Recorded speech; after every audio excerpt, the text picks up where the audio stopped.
ఇక ఈ study ఆత్మసాక్షి group చేసిన స్టడీ లేకపోతే విశ్లేషణ దీంట్లో రాష్ట్రంలో పరిస్థితి గురించి కానీ అలాగే ఓట్ల శాతం గురించి కానీ వివిధ తరగతులు నాయకుల పట్ల భావనలు ఎలా ఉన్నాయి ఇవన్నీ కూడా కొంచెం ఊహిస్తున్న దానికి దగ్గరగానే ఉన్నాయి. ఉదాహరణకు మొట్టమొదటిది ఆంధ్రప్రదేశ్ లో కులాల వారీగా పార్టీల వారీగా ఓటర్లు చీలిపోయారు. పార్టీల వారీగాను చీలిపోతారు, కులం ప్రభావం కూడా ఉంటుంది. ఇప్పుడు ఆ విభజన చాలా ఎక్కువ, ద్రవ్యోల్బణం ధరల పెరుగు. ఇప్పుడు వాలంటీర్లు అనే వాళ్ళు ఉండటమా లేదా, గ్రామ సచివాలయాలు, సంక్షేమ పథకాలు ఒకటి వైసీపీ అమలు చేస్తున్నవి, టీడీపీ వాగ్దానం చేస్తున్నవి. టీడీపీ జనసేన బీజేపీ పొత్తు ఇది ఏమాత్రం పొంతన లేని పొత్తులాగా అయింది, అసహజ మైత్రిలాగా మారింది. అది కూడా చాలా ప్రభావం చూపింది. మొదట్లో ఇది మైనారిటీలు అన్నారు కానీ తర్వాత అది తగ్గించారు కొన్ని సెక్షన్స్, కానీ అది ఉంది. Basic infrastructure and development such as school buildings, hospitals, RBK constructions and conditions of ఈ మౌలిక సదుపాయాలు. ఇందులో కొన్నేమో మేము నాడు నాడు ఇట్లాంటివి చేసామని వీళ్ళు చెప్పినప్పటికీ రోడ్లు, రేవులు ఇట్లాంటివి కూడా కొన్ని చేసినవి చెయ్యనివి కూడా ముఖ్యంగా అదొక సమస్య. లా అండ్ ఆర్డర్, శాంతి భద్రతలు, విద్యుత్ శక్తి బిల్లులు పెంచడం అన్నది ఒక ముఖ్యమైన సమస్య ఉంది. చివరిలో వచ్చింది ల్యాండ్ టైటిల్ యాక్ట్ కూడా చాలా ప్రభావం చూపించింది.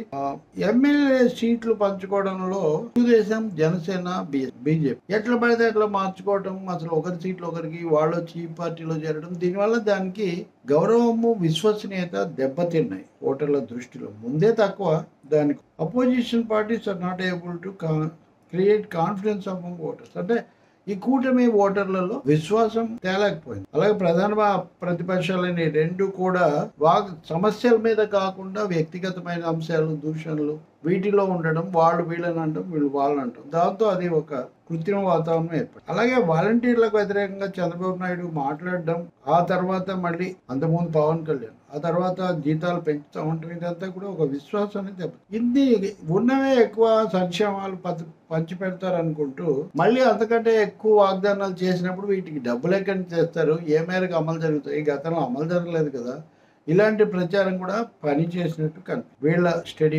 ప్రధానంగా ముఖ్యమంత్రిగా ఎవరు ఉండాలి అన్నప్పుడు చూస్తే జగన్మోహన్ రెడ్డికి 45%, చంద్రబాబు నాయుడుకి 34%, పవన్ కళ్యాణ్కు 8%, ఇతరులకు 3%, ఏం చెప్పలేమన్నాడు 10%. అంటే వ్యక్తిగతంగా యాక్సెప్టబిలిటీ, ఆమోదయోగ్యత జగన్మోహన్ రెడ్డికి 11 పాయింట్స్, అంటే ఈయనకు 34 అయితే ఆయనకు. ముఖ్యమంత్రి పని ఎలా ఉంది, పర్ఫార్మెన్స్ ఎలా ఉంది అంటే చాలా బాగుంది, సాటిస్ఫైడ్ అనేవాళ్ళు 15%, పర్లేదు బాగుంది మంచిగా ఉంది అనేవాళ్ళు 30%, యావరేజ్గా ఉంది సగటుగా ఉంది అంత అన్నవాళ్ళు, కొంతవరకు సంతృప్తి అన్నవాళ్ళు 12%, బాగలేదు అన్నవాళ్ళు 34%. 34% మంది బాగలేదు, అసంతృప్తిగా ఉన్నామన్నారు.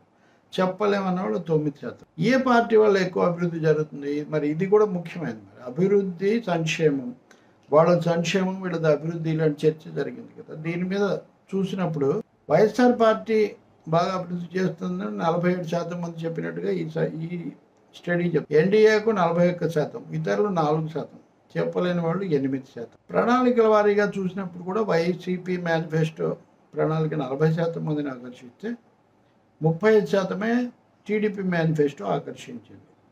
అసలు ఈ రెండింటిని నమ్మని వాళ్ళు 19%. ఆ తర్వాత వాలంటరీ సిస్టమ్ అనేది ఉండాలి, ఉపయోగం అనేవాళ్ళు 40% ఉన్నారు. పౌరులకు ఉపయోగం బాగుంది, కొంతవరకు పనికి వస్తుందనే వాళ్ళు 22%, బాగాలేదు పనికిరాదనే వాళ్ళు 28%, చెప్పలేని వాళ్ళు 10%. అంటే 62% మంది బాగుంది. రాజధాని సమస్య, రాజధానులు 3 రాజధానులు ఉండాలని అనేవాళ్ళు 33% ఉన్నారండి. ఇది మరి కొంచెం ఆశ్చర్యంగా ఉండొచ్చు. అక్కడ ఉన్నది అమరావతి మాత్రమే ఉండాలనే వాళ్ళు 23%, అసలు అది సమస్య కాదన్న వాళ్ళు 32%, చెప్పలేని వాళ్ళు 12%. కరోనా సమయంలో ప్రభుత్వం బాగా పనిచేసిందనే వాళ్ళు 34%, కొంతవరకు సంతృప్తి చెందేమనే వాళ్ళు 27%, సంతృప్తి చెందలేదనే వాళ్ళు 21%, చెప్పలేని వాళ్ళు 18%. అంటే 34, 27, 61% మంది సంతృప్తి చెందారు. పొత్తు మీద టీడీపీ, జనసేన, బీజేపీ పొత్తు మీద ఇది అవకాశవాదం అని, దాన్ని బలపరచమని చెప్పేవాళ్ళు 44%. మేము బలపరుస్తున్నాం కానీ దాని పద్ధతులు బాగాలేవని వాళ్ళు ఒక 39%, అసలు చెప్పలేని వాళ్ళు 17%. సో ఎందుకు ఈ కూటమి విశ్వాసం పొందలేకపోయినా అంతమంది చెప్పారు అంటే వీళ్ళ ప్రచారం టీడీపీ కూటమి ఏం చేస్తుంది, ఏ పథకాలు అనే దాంట్లో విశ్వాసం కలిగి నమ్మకం లేకపోవడం మొదటి పెద్ద సమస్య. తర్వాత ఎన్నికల ప్రచారంలో కూడా దాన్ని తొలగించి మేము వస్తామని చెప్పడం వ్యక్తిగత విమర్శలు తప్ప విధానపరమైనది ఎక్కువగా లేకుండా పోయింది. ఈ కూటమి కూడా పోటీ చేసే నియోజకవర్గాల్లో ఎక్కడ కూడా వాటిని ఎంచుకోవడంలో ఒక పద్ధతి, ఒక క్రమానుగతమైన కారణాలు లేవు అని వీళ్ళు. టీడీపీ పోటీ చేసే 144 నియోజకవర్గాల్లో సుమారు 22 స్థానాల్లో పోటీ చేసే అభ్యర్థులకు అసలు సరిగ్గా లేదు 22 మంది. బీజేపీ టీడీపీ పొత్తుతో ఆంధ్రప్రదేశ్ లో టీడీపీ నియోజకవర్గాల్లో 45 నుంచి 47 15 నుంచి 17 మంది స్థానాల్లో టీడీపీ అసలు ఏమాత్రం అనుకూలత లేదు, వాళ్ళు పోగొట్టుకు. సో మోదీకి వ్యతిరేకంగా ధర్మ పోరాటం ఇవన్నీ చేసిన చంద్రబాబు వెళ్ళి ఎలా కలిశాడు, అది కూడా ఆయన అరెస్ట్ చేసి ఇవన్నీ చేసిన తర్వాత ఎలా కలుస్తాడు, ఇట్లాంటివి ఇంకా కొన్ని కారణాలు ముఖ్యంగా పొత్తుకు వీటన్నిటికి సంబంధించి వైసీపీకి కూడా ఉన్నాయి. అవి ముఖ్యంగా ల్యాండ్ టైటిల్ యాక్ట్ గురించి వాళ్ళు చేసిన ప్రచారాన్ని వీళ్ళు తట్టుకోలేరు. మూడోది విమర్శను ఎక్కువ సమాధానం లేవు. అభివృద్ధి చేశామనే వాళ్ళు కూడా అయితే ఉద్యోగాల గురించి కూడా వాళ్ళు ఏమీ మెప్పించలేకపోయారు.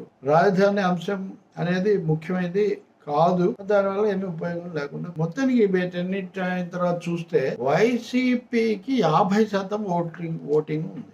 అంటే దాదాపు సగం గతం సారి ఉన్నది. టీడీపీ కూటమికి 46.28%, 46.28, అంటే తేడా 3.25% వీళ్ళకి, అంటే 3.75% తేడా. కాంగ్రెస్ కు 2.2%, ఇది అందరూ అనుకున్నది. కాంగ్రెస్ వస్తే ఓట్లు చీలిపోతాయి. 2.2, ఇతరులు 1.55%. ఇవన్నీ కలిసి వైసీపీకి 126, టీడీపీకి 49, ఇతరులకు. ఇది ఈ లెక్క. ఇంకా జిల్లాల వారీగా ఎలా ఉందో మనం